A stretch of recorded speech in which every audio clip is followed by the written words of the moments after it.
Kayamkulam government girls higher secondary സ്കൂളിലെ പുതിയ കെട്ടിടത്തിന്റെ നിർമ്മാണ ഉദ്ഘാടനം അഡ്വക്കേറ്റ് യു പ്രതിഭ MLA നിർവഹിച്ചു. കിഫ്ബിയിൽ നിന്നും 1,21 ലക്ഷം രൂപ വിനിയോഗിച്ചാണ് കെട്ടിടം നിർമ്മിക്കുന്നത്.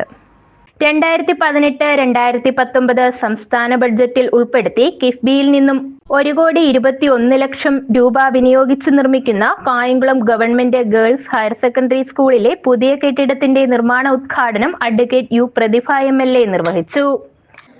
ഇനി നമുക്ക് അനുസ്യൂതം താമസിക്കാനായിട്ട് പറ്റില്ല. കാരണം ഏത് കൺസ്ട്രക്ഷൻ ചെയ്യാൻ പറ്റുന്ന അനുകൂലമായ കാലാവസ്ഥയിലേക്ക് ഇപ്പോൾ കേരളം വന്നിരിക്കുക. കാരണം നമുക്കറിയാം, ജൂൺ തുടങ്ങി പിന്നെ അടുത്ത ഒക്ടോബർ നവംബർ വരെ മഴയാണ് ഇപ്പോൾ കേരളത്തിൽ. ഉറപ്പാണല്ലോ, നവംബർ വരെ മഴയാണ്. നഗരസഭാ കൗൺസിലർ പ്രമീള ബാബുരാജ് അധ്യക്ഷത വഹിച്ചു.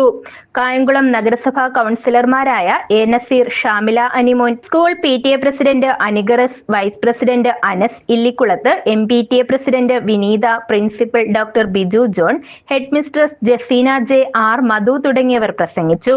കേരള ഇൻസ്റ്റിറ്റ്യൂട്ട് ഓഫ് ലോക്കൽ അഡ്മിനിസ്ട്രേഷനാണ് നിർമ്മാണ ചുമതലയുള്ളത്.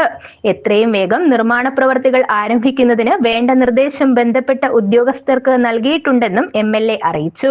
News bureau, Kayamkulam.